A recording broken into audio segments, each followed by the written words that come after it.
We're picking up here, I forget what section this is, but it doesn't really matter.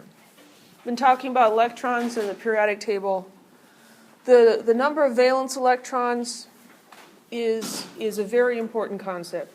Electron configurations, really good to know, not critical. Being able to identify how many valence electrons an element has is one of those really, really important things. Thankfully, it's also relatively easy. For the main group elements, except for helium, who has to be an exception because he's a little guy, the number of valence electrons is equal to the group number.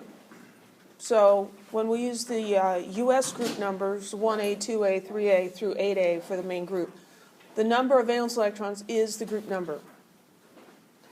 And if we want to know the highest principal shell that is occupied, it's the period number. So the periods are the rows. On that periodic table, they're not actually numbered, but you can number them in your head. You start with one at the top and you go down. Just don't forget that helium and hydrogen are in row 1. Sometimes you kind of skip that one because there's nobody there, and you start with lithium in row 1. That's not right. Lithium's row 2. I think I've got a periodic table coming up here now. So this periodic table is labeled. These are the periods. And so helium, its valence electrons are in the first principal shell. And if we look at gallium here, how many valence electrons does this guy have? 3. And they are in the fourth principal shell.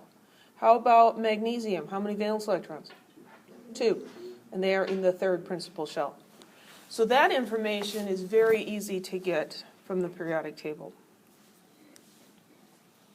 And then the whole business with writing those electron configurations, the clues are all hiding here in the periodic table. So here's the S block elements. There's 2 columns because S orbitals, the S subshell can hold 2 electrons. Here's P. There's 6 columns because in the P subshell we can have 6 electrons. There's D. There's 10 of those, and there's 14 of the F block elements. So in the transition elements, those guys in the middle, that represents filling core orbitals.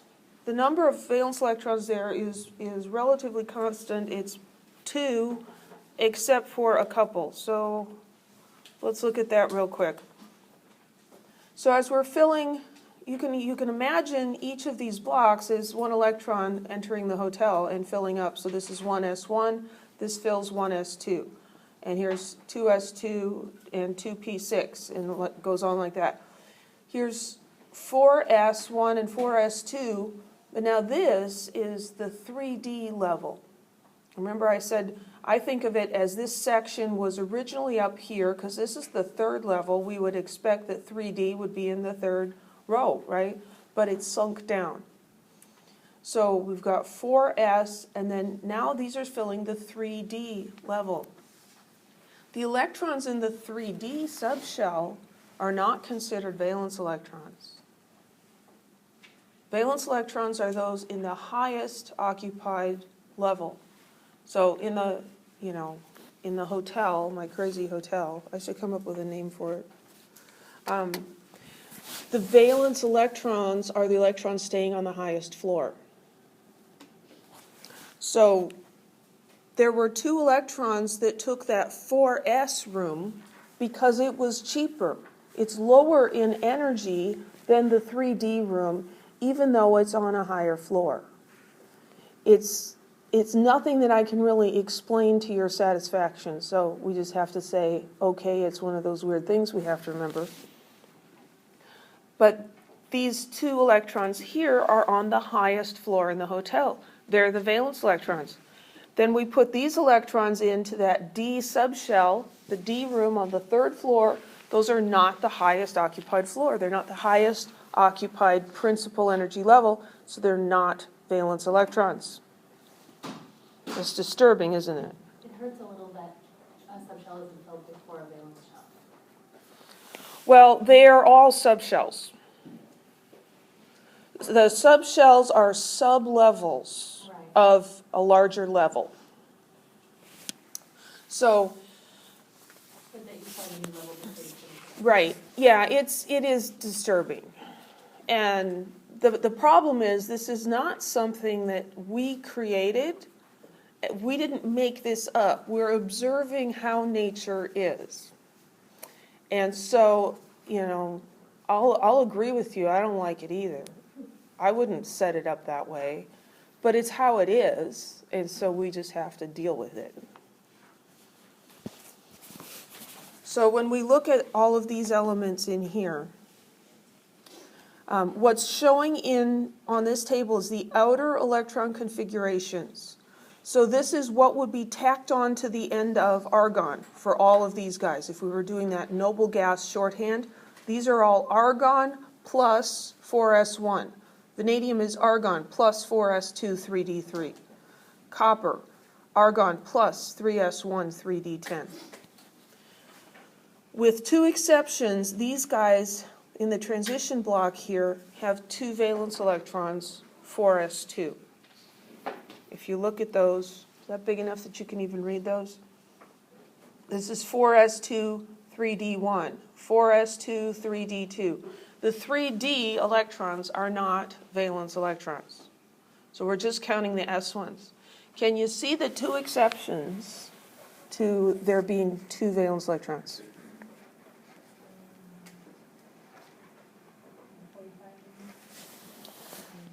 Just in this fourth period. The 4s2, 4s2, 4s2, 4s1. What? What's up? That one's 4s1, 4s2, 4s2, 4s2, 4s2, 4s1. So what's going on there? Those are exceptions.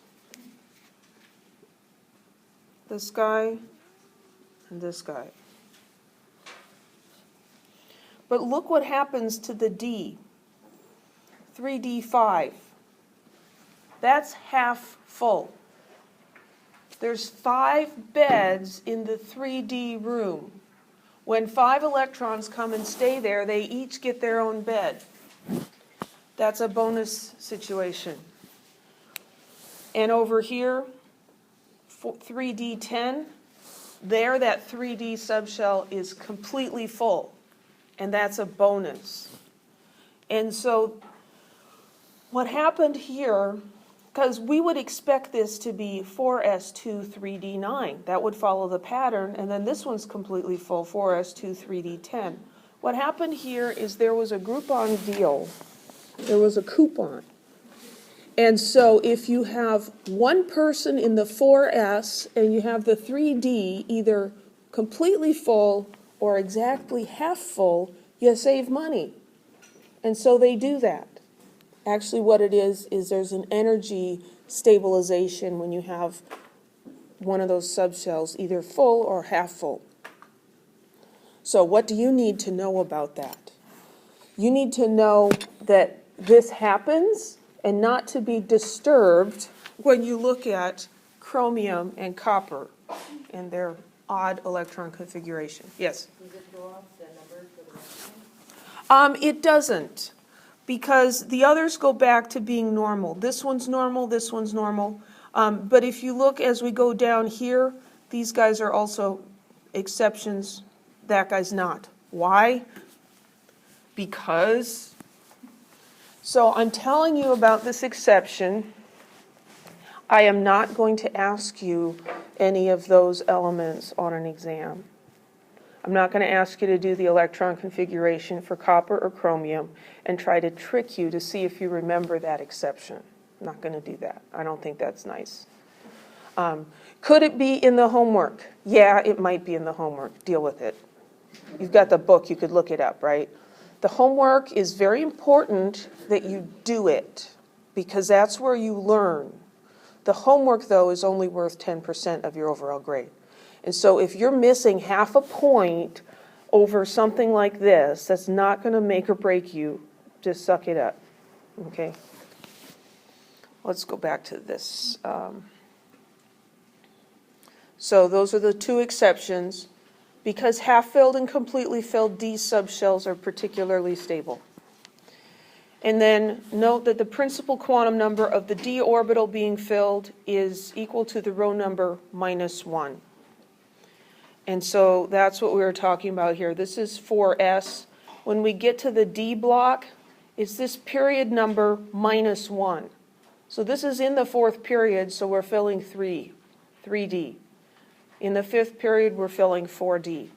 And in the sixth period, we're filling 5d. And again, I think the best way to remember that is to think, well, it was supposed to be up here and it sank down.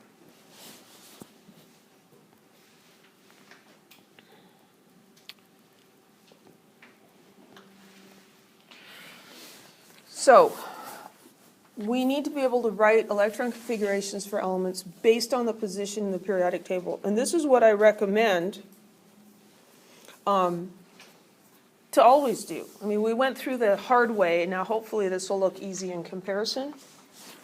So if you need to write the electron configuration for phosphorus, you find it on the periodic table, you go up to the previous row and find out what noble gas is there.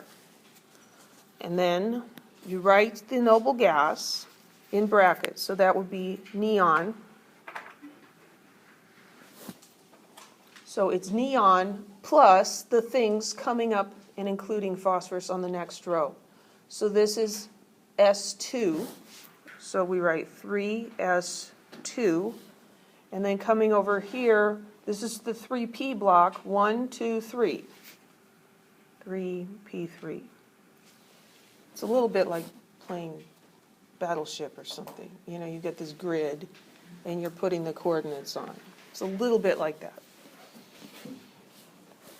What if we did selenium?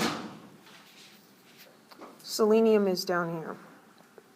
What's the electron configuration for selenium?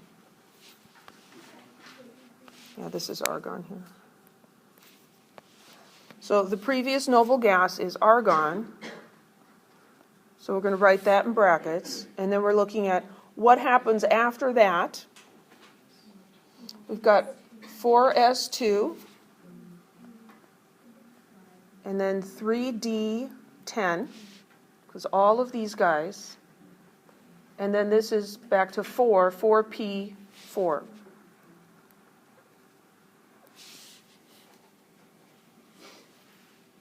Once you see that, it's not so bad, is it? Question? Why are you using argon again? I'm using argon because I'm going to go, so this is in period 4, I'm going to go up to the previous row, and I want to write the noble gas. These are the core electrons, and so it's a shorthand to just put argon in brackets. I could write 1s2, 2s2, 3s2, 3p6, 4s2, no, not 4s2, 3p6 instead, but AR is shorter. Any other questions? How many valence electrons does selenium have? 6. We can tell that because it's in group 6A. We can also look at this electron configuration. 3d10, that doesn't count. That's not the highest level. It's the 4 level that counts. So there's 2 electrons here and 4 there. 2 plus 4 is 6. Okay? So when we do valence electrons, we're never going to have more than 8. We're going to have 8 valence electrons. Because electrons that get added after that go into a lower level. And so 8's kind of a magic number for atoms. Any questions?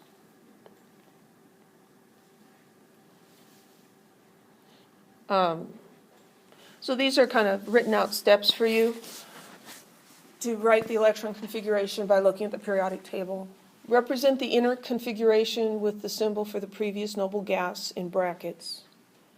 And then the outer electrons are determined from the element's position in the particular block. The highest principal quantum number is equal to the row number, the period number. And those d electrons are going to be in the row number -1. So we already covered all of that. So let's use the periodic table to find the electron configuration for tin. Well, first thing we have to do is remember what the symbol for tin is. SN. It's not TI. TI is something else. So here's SN.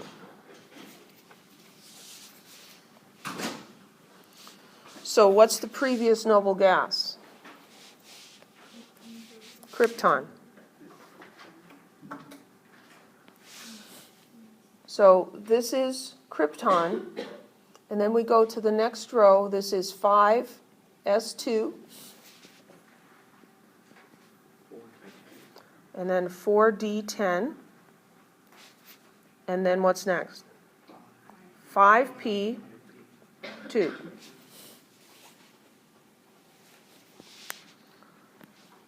So here we've got the 5s2. These are down one level. It's 5 minus 1, 4. So 4d10, there's 10 of them. You know, if you remember, if you forget, oh, how many were in the D block? You can just count. You count them. There's 10 columns there. And then this is over into the P block, 1, 2. Any questions?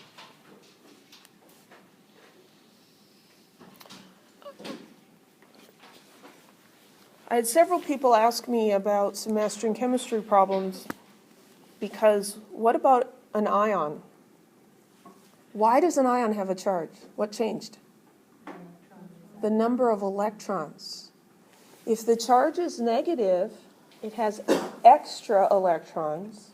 If the charge is positive, it lost electrons.